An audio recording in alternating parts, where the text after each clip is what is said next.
다 같이 자리에서 일어나셔서 저와 여러분이 한 절씩 교독하도록 하겠습니다. 제가 먼저 읽겠습니다. 루벤 자손과 갓 자손과 므낫세 반 지파가 이스라엘 천천의 수령들에게 대답하여 이르되, 전능하신 자 하나님 여호와, 전능하신 자 하나님 여호와께서 하시나니 이스라엘도 장차 알리라. 이 일이 만일 여호와를 거역함이거나 범죄함이거든 주께서는 오늘 우리를 구원하지 마시옵소서. 우리가 제단을 쌓은 것이 돌이켜 여호와를 따르지 아니하려 함이거나 또는 그 위에 번제나 소제를 드리려 함이거나 또는 화목 제물을 드리려 함이거든 여호와는 친히 벌하시옵소서. 우리가 목적이 있어서 주의하고 이같이 하였노라. 곧 생각하기를 후일에 너희의 자손이 우리 자손에게 말하여 이르기를 너희가 이스라엘 하나님 여호와와 무슨 상관이 있느냐. 너희 루벤 자손 갓 자손아, 여호와께서 우리와 너희 사이에 요단으로 경계를 삼으셨나니 너희는 여호와께 받을 분깃이 없느니라 하여 너희의 자손이 우리 자손에게 여호와 경외하기를 그치게 할까 하여 우리가 말하기를 우리가 이제 한 제단 쌓기를 준비하자 하였노니 이는 번제를 위함도 아니요 다른 제사를 위함도 아니라. 우리가 여호와 앞에서 우리의 번제와 우리의 다른 제사와 우리의 화목제로 섬기는 것을 우리와 너희 사이와 우리 후대 사이에 증거가 되게 할 뿐이로써 너희 자손들이 후일에 우리 자손들에게 이르기를 너희는 여호와께 받을 분깃이 없다 하지 못하게 하려 함이라. 우리가 말하였거니와 만일 그들이 후일에 우리에게나 우리 후대에게 이같이 말하면 우리가 말하기를 우리 조상이 지은 여호와의 제단 모형을 보라. 이는 번제를 위한 것도 아니요 다른 제사를 위한 것도 아니라 오직 우리와 너희 사이에 증거만 되게 할 뿐이라. 우리가 번제나 소제나 다른 제사를 위하여 우리 하나님 여호와의 성막 앞에 있는 제단 외에 제단을 쌓음으로 여호와를 거역하고 오늘 여호와를 따르는 데에서 돌아서려는 것은 결탄코 아니라 하니라. 제사장 비느하스와 그와 함께한 회중의 지도자들 곧 이스라엘 천천의 수령들이 루벤 자손과 갓 자손과 므낫세 자손의 말을 듣고 좋게 여긴지라. 아멘. 자리에 앉아주시기 바랍니다. 지난달 16일에 한 불의의 사고로 소천한 의사분이 한 분 계셨습니다. 서울 아산병원 심장혈관 흉부외과 주석중 교수인데요. 이 주석중 교수라는 분은 이 심장 혈관 또 흉부외과라는 부서를 담당하다 보니까 언제 급박한 콜이 올지 모르는 상황 가운데 집을 매우 병원 가까운 곳에 얻었다라고 합니다. 차로 한 10분 거리 정도 되었고요. 그리고 그 10분조차도 차를 타고 오면 주차를 해야 되고 여러 가지 번잡한 때문에 더 빨리 다니기 위해 보통 자전거를 타고 이동한 일이 훨씬 더 많았다고 합니다. 이 16일 새벽에도요, 이 주석준 교수가 이제 병원에 가기 위해 자전거를 타고 병원으로 가는 중에 횡단보도 우회전 이제 횡단보도를 지나고 있는데 우회전하는 덤프 트럭에 치여가지고요 그만 소천하고 말았습니다. 그 주석준 교수의 그 장례식에 참 많은 동료와 사람들이 찾아와서 위로하고 안타까워했는데 정말 그 장례식장에 그 주석준 교수에게 수술을 받았던 그의 환자였던 사람들도 많이 찾아와서 유가족들을 위로하고 아버지가 남편이 이런 분이셨습니다 라는 이야기를 해주는 것을 제가 들었습니다. 장례식에 오는 그 환자였던 분들이 그 주석준 교수에 대해서 이렇게 말하더라고요. 성공과 실패의 확률에 연연하는 사람이 아니었다고요. 만약에 성공과 확률에 연연하는 사람이었다면 자기는 이 자리에 없을 것이다 라고 말하면서 아무도 받아주지 않을 때 유일하게 그 위험한 상황에서도 자신을 수술해 준 사람이 교수님이었습니다. 죽는 것에 대한 책임, 죽음에 대한 책임, 또 이 부분에 따라서 서로 수술을 회피할 때 네 책임이네 내 책임이네 하면서 서로 미룰 때 자신이 책임지겠다고 하면서 수술을 감행하고 살려준 분이 아버님이셨습니다. 또 환자분들 뿐만 아니라 강한 업무, 이렇게 위험한 수술, 의료사고로 번질 수 있는 일들, 긴급한 콜 이런 걸로 인해서 강한 업무 강도로 인해서 스트레스가 많았음에도 불구하고 주변 동료들이나 환자들에게 친절했던 사람, 그분이 주석준 교수라고 많은 사람들이 입을 모아 말하고 있습니다. 그런데 참 저 안에 이렇게 훌륭한 분에 대한 생각보다도 그 아들이 마지막에 장례를 다 마치고 아버지의 유품을 정리하기 위해 병원으로 아버님 연구실이 있는 방으로 찾아갔습니다. 그리고 거기서 제일 먼저 가장 많이 본 것이 무엇인 줄 아십니까? 라면 스프 봉지였습니다. 아버지 책상 서랍과 아버지 책상 밑에 있는 박스에 뜯어져 있는 라면 봉지가, 스프가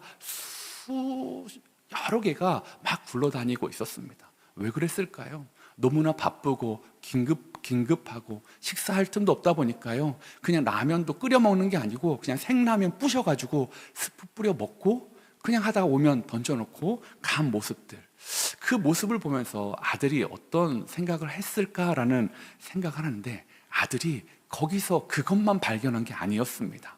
아버지의 여러 기도문을 발견했는데요, 책상 한켠에 영어로 이렇게 써 있는데요, 제가 번역해서 읽어드리겠습니다. 그러나 실제 치료 과정에서 제가 무엇을 할 수 있습니까? 아무것도 없습니다. 그 모든 것은 하나님의 손에 있습니다. 영어로 이렇게 써놨는데요, 그 주석중 교수님의 기도문이었습니다. 심장혈관 흉부외과 의사로서의 우리나라의 주변 분들이 말하는데, 동료 의사가 3대 명이라고 합니다, 이 주석중 교수가. 그리고 제가 알기로는 59세의 나이로, 너무나 이른 나이에, 수술을 한창 해야 되는 나이에 이 3대 명의 중에 한 명이 소천하게 되었는데요, 그 3대 명의, 그만큼 수술을 잘하는 사람이 환자를 대할 때마다 뭐라고 말했다고요? 실제 치료 과정에서 제가 무엇을 할 수 있습니까? 아무것도 없습니다. 그 모든 것은 하나님의 손에 있습니다. God hands, 하나님의 손에 있습니다. 내 손이 아니라, 명의인 내 손이 아니라 하나님의 손에 있습니다 라고 고백하고 있다는 거죠. 그가 왜 위험한 환자를 받을 수 있었습니까? 자신의 실력을 확신해서도 아니고요, 자신의 이름을 드러내기 위해서도 아니고요, 무엇을 신뢰한 것입니까? 하나님의 손을 신뢰하는 분이셨다라는 것입니다. 그래서 그 자신의 자신감이 아니라 하나님에 대한 전적 의지, 하나님을 신뢰함으로 조금이라도 살릴 수 있다면 기꺼이 위험한 수술 도전했던 사람이 바로 그 교수님이었습니다. 저는 이 주석중 교수님의 기도문을 보면서, 나와 다른 사람 사이에 무엇이 있는가를 보는 게 중요하구나. 보통 의사들은요, 나와 다른 사람과 있는데 내 안전을 따질 때도 있습니다. 이게 혹시 의료사고로 번지면 어떡하지? 위험한 걸 어떡하지? 그런 걸 따질 때 주석중 교수님은 그것이 아니라 이 사람을 살릴 수 있다면 기꺼이 그 위험 가운데 뛰어듭니다. 무엇을 보고요? 하나님의 손을 보고요. 자신이 능히 잘 수술할 수 있는 수술임에도 불구하고 명의가 나는 아무것도 할 수 없습니다, 하나님의 손만을 바라본다라는 것을 오늘 말씀을 통해서 제가 오늘 말씀과 한번 연결해 보도록 하겠습니다. 오늘 이스라엘도 그 마음으로 이 문제를 볼 수가 있기 때문입니다. 22장은요, 오늘 전체 22장을 좀 이야기하려고 하는데요, 이 22장은 모든 이스라엘 땅의 분배가 끝나고요, 이제 진짜 마무리가 됐습니다. 요단 동편에서 넘어왔던 두 지파 반, 갓과 르우벤과 므낫세 반지파리가 이제 우리 돌아가도 되죠, 우리 이제 전쟁 끝났으니까 돌아가겠습니다 라는 이야기로 시작하고 있습니다. 여호수아서 22장 6절 8절인데요 제가 6절 읽고 여러분이 한번 8절 읽어주십시오. 여호수아가 그들에게 축복하여 보내매 그들이 자기 장막으로 갔더라.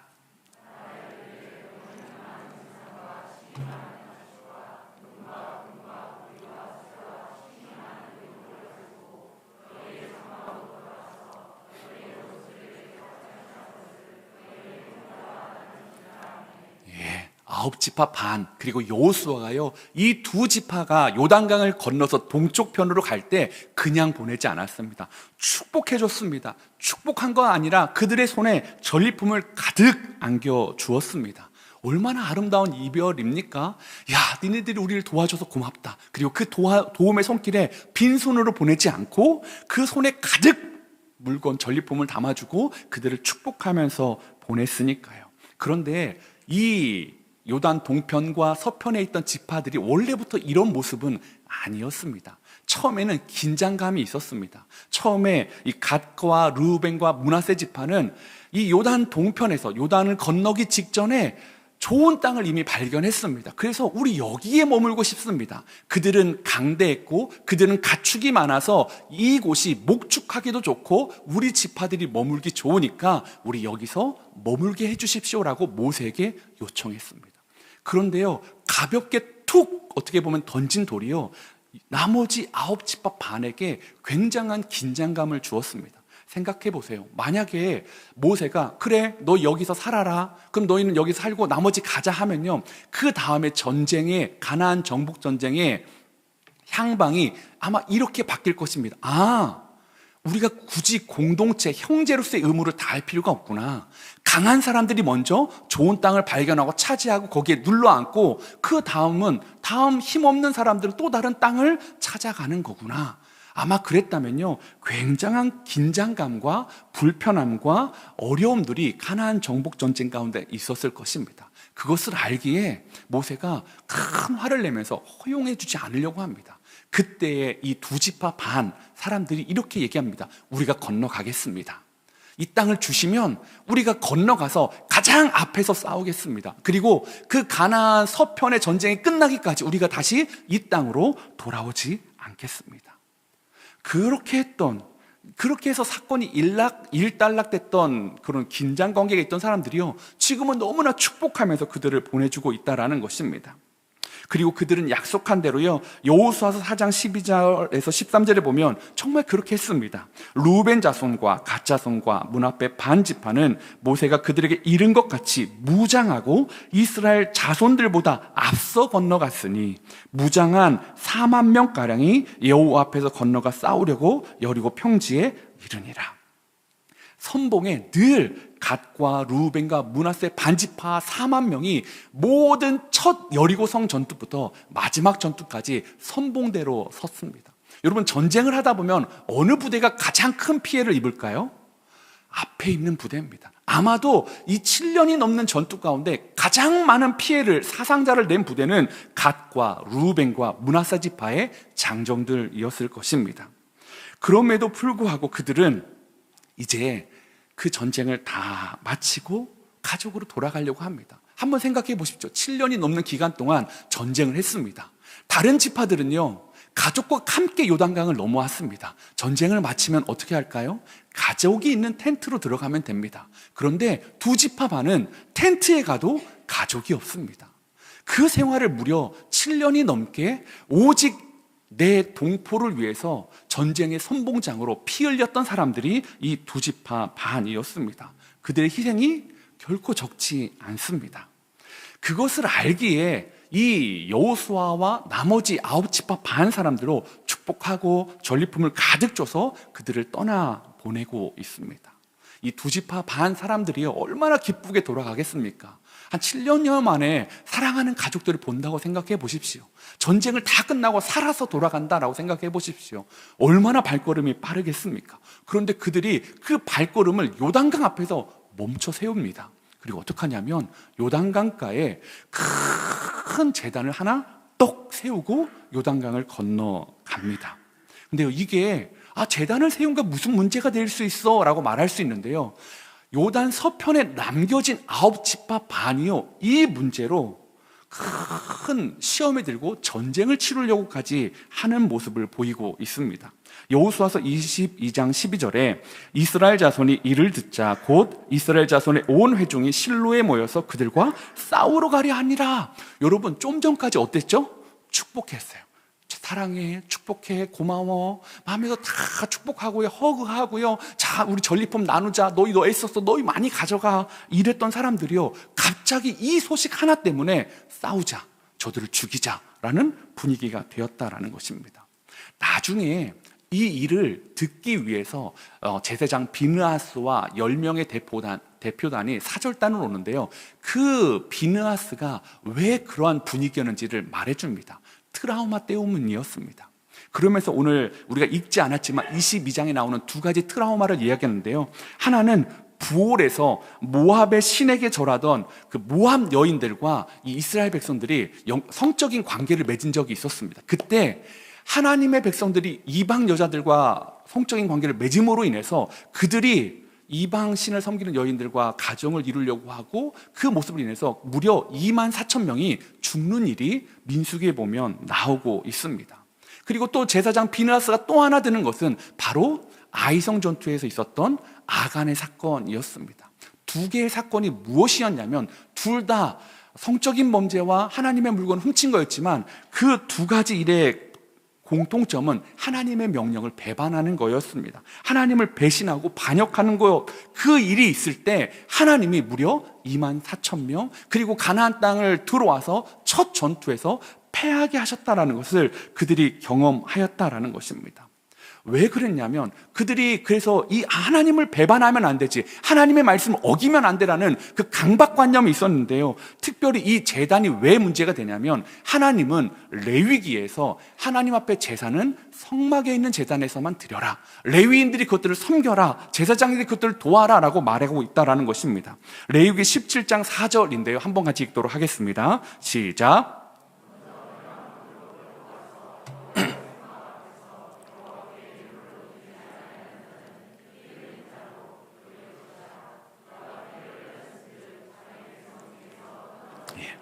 여호와 성막 앞에서 여호와께 예물을 드리래요. 그러지 아니한 자는 피 흘린 자로 여겨서 백성 중에서 끊어질 것이다 라고 말하고 있습니다. 지금 이 단은요, 그냥 단이 아니라 또 하나의 번제단, 하나님께 드리는 단이 아니라 예배의 처소가 아니라 반역의 상징입니다. 하나님이 하지 말라고 했던 것을 번듯하게 그들이 하고 있다라는 거죠. 그러니까 이 불신앙, 반역의 상징을 9지파 반은 없애야 되는 거예요. 2만 4천 명이 죽으면 안 되잖아요. 다시 그들 가운데 아이성의 패배가 드리워지면 안 되지 않는 것 아니겠습니까? 그런데요, 한번 생각해 보면 이게 그런 용도가 아니다라는 것들을 그냥 조금만 좀 마음을 가라앉히고 생각하면 알 수가 있습니다. 자, 두 지파 반은 요단강 서편에 삽니까? 요단강 동편에 살고 있는 사람들입니까? 요단강 동편입니다. 서편이든 동편이든 여러분들한테 크게 중요하지 않을 텐데 동편에 살고 있습니다. 그런데 이 단은 어디다 세웠을까요? 요단강 서편, 요단강을 건너서 자기네 땅으로 들어가기 전에 거기다 세웠다라는 거죠. 여러분, 만약에 거기서 예배를 드리고 제사를 드리고 그러려면 그들이 큰 제단을 어디다 세워야 될까요? 요단강 동편에 세워야 됩니다. 그런데 그들은요, 요단강 서편에 세웠어요. 요단강을 건너야 되는 불편함을 두고도 거기다 세운 이유는 제사의 목적이 아니었습니다. 그리고 크게 세웠다라는 것은 그것이 뭐 크게 세웠다는 게 좋게 여기기도 하지만 그것이 제사용이 아니고 보여지기 위한 상징물이다라고 그들은 나중에 설명하고 있다라는 것입니다. 그런데요, 이들은 그것까지 생각하지 못해요. 그냥 하나님 말씀 어기면 안 되지, 그 어기면 우리한테 피해와, 그러면 우리가 하나님 말씀 어기게 하는 사람들 쳐내야지 라고 생각하고 있다라는 거죠. 그래서 그동안 자기를 위해 무려 7년 넘게 전쟁의 최전선에 싸웠던 자신의 동포, 자신의 수고했던 사람들, 자신을 위해 축복해줬던 사람들, 자신이 전리품을 챙겨줬던 그들을 이제 죽이려고 하고 있습니다. 그리고 편을 가릅니다. 왜요? 그렇게 갈라야 여기만 죽으니까요.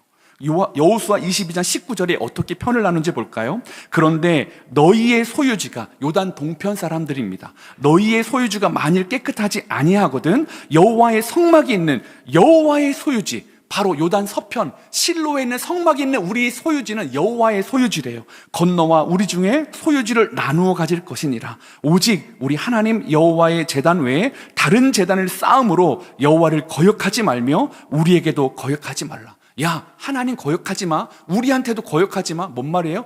우리한테 피해 오게 하지 마. 너희가 있는 그 땅은 더러운 땅이야. 이제 요단강 이쪽 여호와의 소유지, 우리가 있는 땅이 거룩한 땅이야 라고 그들이 이야기하고 있습니다. 왜 이렇게 이야기할까요? 하나님, 여기는 거룩하니까 여기는 내버려 두십시오. 저쪽만, 하나님 저들만 죄가 있습니다 라고 이야기하고 있다라는 것이죠. 여러분, 이 모습을 보면서 여러분 어떤 생각을 하십니까? 저는 참 마음이 아팠습니다. 오늘날 교회 안에도 이런 모습이 참 많이 있습니다. 어떤 모습입니까? 조금만 우리와 다른 모습을 보면 그것을 가지고 거룩을 문제를 삼습니다. 조금만 뭐 말투 아니면 행동, 생각 아니면 어떤 것에 대한 바라보는 견해가 조금만 다르도요. 거룩하지 않아. 마치 우리가 있는 곳만 거룩한 여호와의 소유주야. 저기는 더러운 소유주야라고 말하는 분들이 많이 있다라는 거죠. 서로 정죄하고요, 비판하고요, 서로에게 끊어내려고 하는 니네가 떠나야 되는 거 아니야? 라고 하는 분들이 의외로 교회 안에 그런 생각을 가진 분들이 있습니다. 왜요? 작은 것으로 믿음을 판단하는 분들이요. 그런데요, 오늘 그것이 문제가 되고 있다라는 것입니다. 그들에게 그것은 사실은 중요한 것이 아니었습니다. 넓게 하나님께 물어보면 될 것이었는데 그들은 단순히 칼을 들었어요. 칼을 들려고 했어요. 왜요? 우리한테 피해 오기 전에 쳐내자. 7년 동안 우리를 위해 싸워준 거 필요 없어. 그들이 가져간 재물도 필요 없어. 그들이 우리의 한 형제인 거 필요 없어. 우리한테 피해만 안 오면 돼 라고 말하고 있다라는 것입니다. 여러분, 이러한 요단 서편의 사람들의 모습을 생각해 보십시오. 요단 동편 사람들이 불안하지 않았을까요? 7년 동안 애쓰고 돌아갔는데 그들의 수고를 다 잊어버릴 것 같았습니다. 그렇게 돌아가면 나중에 요단강을 건너갈 때 너희는 분깃이 없잖아. 너희가 왜 여기까지 와서 예배를 드려? 너희는 우리랑 상관없는 사람들이야 라는 말을 들을까 봐 그들은 요단강을 건너기 전에 거기에 큰 기념비, 거룩한 모형, 제단 하나를 세워둔 것입니다. 그렇게 하면 이 사람들이 기억해 줄 거라고 생각했어요. 이 사람들이 기억하고 우리의 수고, 우리의 피, 우리의 헌신, 우리의 노력 그것들을 알아주겠지. 여러분 기억할까요? 아니요. 한 세대만 지나가도 다 잊어버립니다. 사사기 2장 10절에 그 세대의 사람도 다 그 조상들에게 돌아갔고 그 후에 일어난 다른 세대는 여호와를 알지 못하며 여호와께서 이스라엘을 위하여 행하신 일도 알지 못하였더라. 놀라운 게 뭡니까? 한 세대 지나니까요, 그 기념비를 세웠던 요단 동편의 사람들도 하나님의 하신 일을 까먹고요, 요단 서편에 있는 사람들도 하나님의 일을 다 까먹어요. 기념비를 만든 사람이나 기념비를 보고 화냈던 사람이나 다 하나님의 일을 잊어버렸다라는 것입니다. 먼 옛날의 이야기 아닙니다. 오늘날 우리 교회 안에도 이러한 일들이 많이 있다라는 것입니다. 사랑하는 성도 여러분, 우리가 이렇게 요단 동편과 서편이 하나 되는데 방해되는 것들이 무엇인지를 보고 있습니다. 그렇다면 요단 동편과 서편이 하나 되기 위해서 필요한 것이 무엇일까요? 첫 번째는요, 하나됨을 회복하기 위해 우리와 너희 사이에 소통이 필요하다라는 것입니다. 사실 이 일은 뭐 큰 문제도 아니었습니다.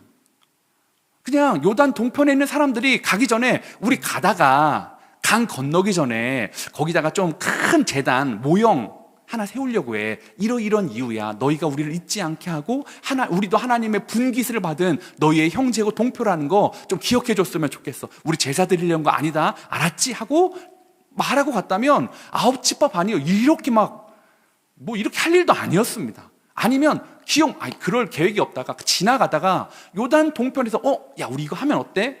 그런 생각이 들었을 때 사람을 보내서, 전령을 보내서 우리 이런 거 하려니까 너무 놀라지 말아라. 왜요? 그들도 부올 사건을 경험했고 그들도 아간 사건을 경험한 사람들 아닙니까?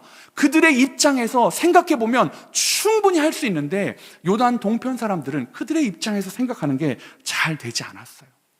여러분, 소통이라는 건요, 그 사람의 입장에서 생각하는 것입니다. 제가 이제 와서 보니까요, 그 사람의 입장에 대해 생각하는 게 뭔지를 알겠어요. 예전에 이찬수 목사님이 너희는 내 마음을 모른다. 내 마음을 모른다. 니네가 담임 목사가 돼야 내 마음을 알 것이다. 아니에요, 목사님. 저희는 목사님 마음을 잘 알아요. 목사님과 함께한 세월이 얼만데요. 목사님 말씀을 맨날 반복의 대가인 목사님 얘기를 맨날 듣잖아요. 그런데요, 이제 1년 조금 지나니까요, 이렇게 알게 됩니다. 여러분, 그 사람의 입장에 서지 않으면요, 이해하는 게 쉽지 않습니다. 내 중심적으로 생각하면서 이해하는 게 얼마나 그 사람의 입장을 대변할 수 있겠습니까? 오늘 이 청년주의를 하면서 저는 문득 이 요단 동편과 서편이요, 청년들과 기성세대랑 비유해도 참 괜찮겠다라는 생각을 해보게 되었습니다. 요단 동편을 기성세대, 요단 서편을 청년들. 여러분, 요단 동편 사람들은 어떤 사람들이죠? 요단 서편 사람들을 위해 생명을 던져준 사람들입니다. 죽기까지 그들의 앞날과 그들의 거할 땅을 일구어주고 그 전쟁에 동참했던 사람들이었습니다. 제가 부모가 되니까 이제 좀 알겠어요. 부모는 뭐 잘하는 부분도 있고 실수하는 부분도 있고 못하는 부분도 있지만 분명한 것은 자녀들을 위해 피 흘리는 사람들이라는 거죠. 자녀가 잘 되기 위해서 피 흘리는 분들이 부모들 아닙니까?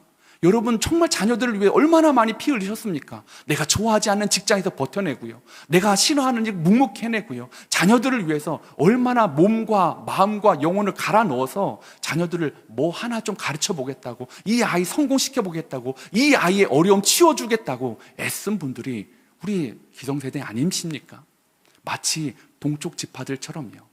그런데요, 이 동쪽 지파들의 수고는요 순식간에 사라지는 것 같습니다. 마치 이 요단 서편의 지파들이요 작은 것 하나에 저들은 우리랑 달라 갈라서는 것처럼 말입니다. 제가 제 부모님을 보면 참 죄송한 마음이 있습니다. 목회한다고요, 부모님이 지방에 있다고요, 생신이어도 찾아가 보기를 합니까? 아무것도 하지 못하, 심지어는 명절 때도 뭐 찾아가는 일이 별로 없습니다. 많아야 정말 많으면 2번, 아니면 못 갈 때도 참 많이 있는데요, 아버지가 저한테 많이 얘기하세요. 전화만 자주 해주면 된다, 전화만 자주 해주면 된다. 제가 전화 자주 드릴까요? 아니요. 늘 전화 주시는 분은 아버지 어머니세요. 아들 괜찮아, 바쁘지? 괜찮습니다 아버지, 뭐 이런 것 때문에 바빴어요. 핑계 대는 거죠. 전화 못 드린 이유. 그리고 또 이야기합니다. 아버지 또 이런 일이 있으니까 제가 나중에 전해드릴게요. 여러분, 예전에는 아버지가 그런 분이 아니었거든요. 저한테 굉장히 큰 슈퍼맨 같은 분이셨습니다. 우리 청년들, 어쩌면 우리 기성세대가 마음에 안 드는 부분들, 실망스러운 부분들, 다른 부분들 많이 있을 수 있지만 하나 분명한 것은 우리 기성세대는 우리 청년들, 다음 세대를 위해 피 흘린 분들이라는 것입니다. 저는 이 기성세대와 청년들, 그리고 청년들과 아이들이 소통하는 교회가 됐으면 좋겠습니다. 각자가 정말로 우리 아이들을 위해서 피 흘렸던 사람들인데 작은 것 하나 때문에 칼을 빼들고 상잔하려고 하는 그런 모습들이 오늘 본문에 보여지고 있다는 것이 참 마음을 아프게 합니다. 사랑하는 성도 여러분, 하나님과 소통하는 것, 하나님 안에서 소통하는 것 포기하지 마십시오. 청년들 많이 다릅니다. MZ세대 저도 감당할 수 없습니다. 제가 요즘 즐겨보는 그 짤로 보는 오락 프로그램 중에 지구 오락실이라는 프로그램이 있습니다. 젊은 여자 4명이 나오고요, 나영석 PD라는 굉장히 유명한 PD가 하는데요, 보는 이유는 딱 하나입니다. 나영석 PD가 저랑 나이가 비슷해요. 그리고 이 MZ세대 여자들이 하는데요, 나영석 PD가 이 4명의 출연진들을 이해를 못해요. 퀴즈의 난이도도 조절을 못하고요, 이렇게 하면 알까 하는데 모르고요, 저렇게 모르니까 쉽게 하면 다 알고요, 아니면 뭐 이런 단어를 쓰면요 틀렸어요. 왜냐하면 이 나영석 PD가 제작진 나이가 있어가지고 공부해가지고 MZ세대 걸 공부해서 내다 보니까 다 틀려요. 그럼 이거 아닌데 누가 PD인지 누가 출연진인지 모르겠어요. 제가 그거 보면서 재미도 있지만 소통이 중요하구나라는 것을 보고 있습니다. 노력해야 되는구나. 오락 프로그램 하나를 만드는데 이렇게 노력하는데 교회 안에 있는 성도들이요 얼마나 노력해야 되겠습니까? 사랑하는 성도 여러분, 우리 이해하려고 노력했으면 좋겠습니다. 우리 청년들한테 여러분 사랑해 주십시오. 나가서 할 때 너는 옷이 그게 뭐냐 그러지 마세요. 그 정도면 괜찮아요. 여러분의 어른들도 여러분한테 그렇게 얘기했어요. 너는 옷이 그게 뭐냐 했던 여러분이 지금 그 옷을 입고 있는 거잖아요. 다 괜찮습니다. 소통하기 위해서 용납해 주시고 사랑해 주시고, 여러분이 그분들을 위해 피 흘렸다라는 거 여러분 그들이 알 수 있도록 좀 소통해 주십시오. 하나됨을 회복하기 위해 2번째, 우리와 너희 사이에 하나님을 발견하다라는 것입니다. 그럼에도 불구하고요, MZ세대하고 소통하는 거 쉽지 않습니다. 노력할 뿐입니다. 프로그램 안에서도 잘 안 돼요. PD조차도 트렌드를 따라가는 PD조차 잘 되지 않습니다. 그런데 오늘 MZ세대와 이 PD는 큰 간격이 있는데요, 저와 우리 청년들, 저와 우리 성도님들은요 이 간격이 있지만 놀라운 다리 하나가 있습니다. 여호수아서 22장 25절인데 함께 읽도록 하겠습니다. 너희 르우벤 자손 갓 자손아, 여호와께서 우리와 너희 사이에 요단으로 경계를 삼으셨나니 너희는 여호와께 받을 분깃이 없느니라 하여 너희의 자손이 우리 자손에게 여호와 경외하기를 그치게 할까 하여. 요단 동편과 요단 서편 사람들은요, 강조하고 싶은 건 이거였어요. 요단을, 야, 너와 나 사이에는 요단강이 있어. 이거 범람하면 넘어가기 쉽지 않다. 너랑 나이는 다르다. 지역적으로 떨어져 있다. 우리는 함께하기 쉽지 않은 사람들이다. 이걸 말하려고 하는 것일 수 있지만요, 이 말씀 안에서는요, 그것을 상쇄하고도 남는, 그것을 연결시켜주는 놀라운 말씀이 있습니다. 여호와께서 우리와 너 사이에 있대요. 요단강이 우리와 너 사이에 있는 것이 아니라 여호와께서 우리와 너 사이에 있대요. 요단 동편과 요단 서편 사이에 지형적인 차이, 지리적인 차이, 기후적인 차이, 아니면 뭔 차이가 있더라도 너와 우리 사이에는 하나님이 계시다라는 것입니다. 사랑하는 성도 여러분, 함께 그린 교회 안에서요, 많이 다른 분들 많이 보죠. 종교적인, 정치적인 것도 다르고 경제적인 상황도 다르고 나이대도 다르고. 그런데요, 왜 우리가 하나 돼야 됩니까? 왜 우리가 소통하려고 해야 됩니까? 왜 우리가 노력해야 됩니까? 우리 안에 건널 수 없는 요단강, 나는 저 머리 색깔은, 나는 저 집사님 머리 스타일은 정말 이해할 수 없어. 여러분, 왜 넘어가야 됩니까? 그분 안에 누가 있으니까요? 하나님이 계시니까요. 여러분, 주님 안에서 못 넘어가는 헤어스타일, 의상 없습니다. 여러분, 혹시 우리 교회 청년들 중에 문신하는 청년이 있으면 여러분, 그냥 뭐라고 하지 마세요. 내비두세요. 그냥 그것도 좀 봐주세요. 그냥 그것도 좀 품어주세요. 어떻게 신학적으로 그게 되냐 안 되냐 하기 전에, 여러분, 그 사람 안에 뭐가 있습니까? 하나님이 계시잖아요. 문신 없이 세상에 하나님 없이 살아가는 청년보다 얼마나 귀합니까? 제가 다음 주에 염색하고 혹시 여기다가 함께 그린 교회 착하게 살자 이런 거 여러분 용납해 주실 수 있으십니까? 여러분, 저와 여러분의 공통점은요, 그런 게 아니에요. 저와 여러분의 공통점이 뭐예요? 같은 평수에 사는 겁니까? 같은 차를 타는 겁니까? 아니면 같은 지역색입니까? 아니잖아요. 예수 그리스도입니다. 하나님입니다. 우리의 공통점은 하나님이기에 우리는 하나님 안에서 발견하고 저 사람 안에서 하나님 발견할 때 하나 될 수 있는 겁니다. 정치적인 거 뛰어넘어야 됩니다. 성향 뛰어넘어야 됩니다. 연령대 뛰어넘어야 됩니다. 그러기 위해 노력해야 되는 거예요. 그걸 어떻게 할 수 있습니까? 그 사람 안에 있는 하나님을 발견해야 된다는 것이죠. 제가 얼마 전에 우리 청년들 리더들을 정말 좀 격려하고 싶고 그들과 친해지고 싶어서 제가 청년들 리더들 내가 밥 사줄게 했어요. 나 한가해. 토요일날 좀 만나줘. 여러분, 저 토요일날 한가하지 않아요. 맨날 갇혀 있어요. 계속 설교 준비하고 다른 거 하고 주보 하고 바쁩니다. 그런데 거짓말했어요. 목사가 그 청년들 좀 만나보겠다고. 나 너무 한가해. 점심때 니네 편한 시간에 내가 밥 사줄게. 무슨 요일이든 토요일이든 다 돼. 너희 편한 시간에 좀 만나자. 그래서 만났어요. 뭐 먹고 싶니? 원하는 거 다 사줄게. 뭘 요구하더라고요? 헐, 그래 사줄게, 가자. 사줬습니다. 그리고 나서 커피를 먹으러 가재요. 그러면 이제 그들이 좀 사야 되는 거 아닙니까? 근데 카드를 안 내요. 그럼 제가 어떻게 했습니까? 괜찮아, 내가 내줄게. 냈습니다. 그리고 나서 제가 이렇게 물어봤습니다. 얘들아, 함께 그린 교회가 우리 어른들이 너희들을 위해 뭘 해주면 좋겠니? 제 마음에요, 장학금을 위한, 저희 지금 성도님들이 주신 장학금도 있거든요. 이 장학금을 어떻게 쓰고 싶을지, 어떻게 쓰면 좋겠지, 그런 방법들을 듣고 싶었어요. 장학금 어떻게 줄까, 이런 거 듣고 싶었는데 이 애들이 뭐라고 했는지 아십니까? 그 말이 저의 마음을 울렸습니다. 목사님, 바른 말씀 전해주세요. 목사님, 말씀에 은혜 받고 싶어요. 목사님, 친구들에게 자랑할 수 있는 교회 만들어주세요. 여러분, 우리 애들 안에요, 우리 애들 아니죠, 다 컸는데 우리 청년들 안에요, 하나님이 있습니다. 그죠?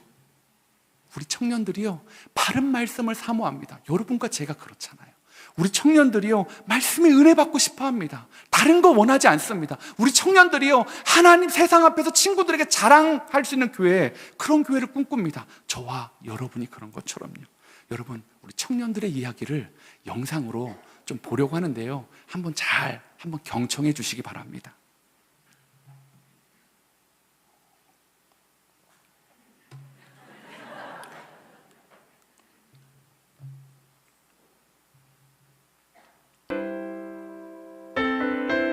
안녕하세요. 저는 94년생 조영민이라고 합니다. 안녕하세요. 저는 위드그린의 박혜진 청년이라고 합니다. 네, 안녕하세요. 저는 청년부 위드그린에서 리더로 섬기고 있는 조은혜 자매라고 합니다. 32살이고요. 안녕하세요. 저는 위드그린 청년부에서 리더로 섬기고 있는 신피에라고 합니다. 지금 하는 일은 현재 대학원에서 공부를 하고 있습니다. 배우고 있는 전공은 항공우주시스템공학에서 발사체 엔진 시스템에 관해서 공부를 하고 있습니다. 저는 현재 2년차 사회초년생 직장인입니다. 자동차 관련 회사에서 5년 정도 근무를 하고 있습니다. 얼마 전에는 다른 부서로 이동하게 되어서 또 즐겁고 재미있게 또 새로운 업무들을 배워가는 중입니다. 네, 저는 송파에서 아동 청소년들을 위해서 복지를 하고 있고요. 굉장히 매년 쉽지 않지만 보람을 느끼면서 좀 더 성장하고자 노력하고 있는 평범한 직장인입니다. 내가 배우고 있는 부분들을 어떻게 하면 잘 배울 수 있을까? 또 배운 부분들을 내 삶에서 어떻게 적용을 할 수 있을까? 또 다른 한편으로는 나의 학업, 내 삶과 내 신앙의 삶이 별개로 분리된 것이 아니라 어떻게 하면 하나로 잘 어우러져서 살 수 있을까? 그런 부분들을 고민하고 있습니다. 저의 삶에서의 고민은 아무래도 앞으로의 진로가 가장 큰 고민이지 않을까 싶습니다. 구체적으로는 올해 안에 이직을 목표로 본격적으로 준비를 시작해야 하는데 어떤 방향으로 길을 정해서 나아가야 할지 지혜와 기도가 필요합니다. 요즘 시대를 살아가는 청년들이라면 다 비슷비슷한 고민을 할 것 같은데 저의 신앙과 삶에서의 세상 속에서의 그 간극이라던가 아니면 이 불확실한 삶을 어떻게 살아가야 하는지에 대한 고민들, 내가 알 수 없는 것들을 어떻게 받아들여져야 하는지에 대한 고민들을 좀 많이 하고 있는 것 같습니다. 고민이 너무 많긴 한데요. 신앙적으로도 굉장히 오랜 시간 믿었음에도 불구하고 내가 믿는 사람이 맞는가라는 질문도 정말 많이 들고 섬기면 섬길수록 제 바닥이 드러나는 것 같아서 그 부분에 대한 고민도 항상 많이 있습니다. 그리고 제가 35살이 되다 보니 조금 이제 앞으로 삶을 어떻게 살아가야 할까, 결혼의 문제라든지 이제 직장에서 조금 더 어떻게 해야 일을 잘할 수 있을까, 여러 가지 신앙적인 것과 그냥 삶에서의 고민이 다 섞여서 매일 고군분투하는 것 같습니다. 저에게 있어서 청년이란 지금 살아가고 있는 이 순간인 것 같습니다. 교회 생활에 관해서 부모님과 얘기를 하게 되면은 항상 부모님께서는 자신들도 20대 때, 청년의 때에 굉장히 뜨겁게 살았다라고 말씀을 하십니다. 그런데 그것처럼 저는 이전에도 뜨겁게 살았었고 지금도 그렇게 살아가고 있고 앞으로도 그렇게 살아가고 싶고 그렇게 살아가려고 노력을 할 것 같습니다. 그래서 저에게 청년은 지금 살아가고 있는 이 순간입니다. 저에게 청년은 겨울나무인데요. 찬수 목사님이 겨울나무를 많이 언급하셨는데 청년들에게 언젠가 겨울을 버티고 있는 겨울나무가 가장 아름다운 법입니다. 라는 메시지를 전해주신 적이 있어요. 그때 저는 이 말씀이 특별하게 와닿았고 이후 청년 시절 삶이 버겁고 힘이 들 때마다 겨울나무를 생각하고 겨울나무가 나라고 생각하며 살아갈 힘과 위로를 얻으며 지나왔던 것 같습니다. 그래서 저에게 청년은 아름다운 겨울나무입니다. 저에게 청년이란 끊임없이 사랑해야 되고 또 끊임없이 싸워야 되는 사람인 것 같습니다. 우리는 정말 부족해서 하나님께 붙어있지 않고서는 하루도 살 수 없는 사람인 것 같아요. 또 다시 한 주를 살아가면서 지난주에 겪었던 똑같은 싸움을 또 매번 반복해서 싸운다는 생각을 하거든요. 근데 그 싸움에 있어서도 매번 저희가 또 넘어지지 않고 또 승리할 수 있는 거는 또 다시 찾아와서 알려주신 하나님의 말씀, 또 주변에 있는 공동체와 믿음의 동역자들 덕분이라고 생각을 하는데요. 저희가 이렇게 살아가는 동안 이 청년들의 고민과 어려움들을 이미 많이 겪어오신, 이미 걸어가 보신 그 분들이 계시기 때문에 저희는 그분들께 더 많이 도움을 받고 또 살아가는 법을 배우고 또 믿음의 동역자로서 또 의지가 되는 것 같습니다. 많은 기도 부탁드립니다. 저에게 청년이란 돌아오지 않는 가장 귀중한 시간이라고 얘기하고 싶습니다. 제가 하나님을 만났던 가장 소중했던 시간이 딱 20살 때였는데요.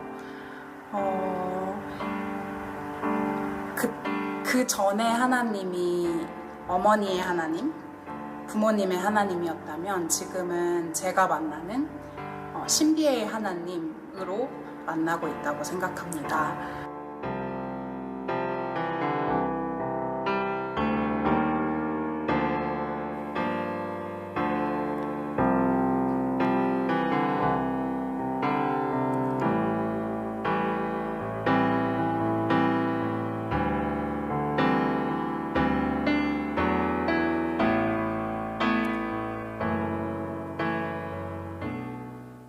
우리 청년들의 고민이요, 저와 여러분의 고민과 크게 다르지 않습니다.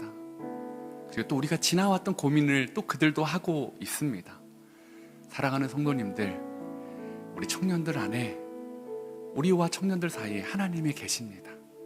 우리 제가 설교 초반에 우리 주석준 교수님의 그 기도 읽어드렸죠. 그러나 실제 치료 과정에서 제가 무엇을 할 수 있습니까? 아무것도 없습니다. 그 모든 것은 하나님의 손에 있습니다. 사랑하는 성도 여러분, 우리와 청년들 사이에 하나님의 손이 있음을 볼 수 있는 함께 그린 교회가 되길 원합니다. 우리와 세상 사람들 사이에 여전히 하나님의 손이 있어서 그들을 간절히 원하시고 찾으시는 하나님의 손이 보여져서 그들에게 다가가고 그들을 사랑하고 그들을 품어주고 그들을 용서하는 저와 여러분 되기를 원합니다. 교회 안에서 도저히 나랑은 안 맞는 그 집사님, 권사님, 성도님 있다면 그분 안에, 그분과 너와 우리 사이에 하나님이 계시기에 또 이해하려고, 소통하려고 참아주고 사랑하는 함께 그린 교회, 그래서 한 마음으로 하나님을 사랑하며 달려가는 그런 교회 되기를 소망해 봅니다. 우리 시간에 그 말씀 기억하면서 그리스도의 계절이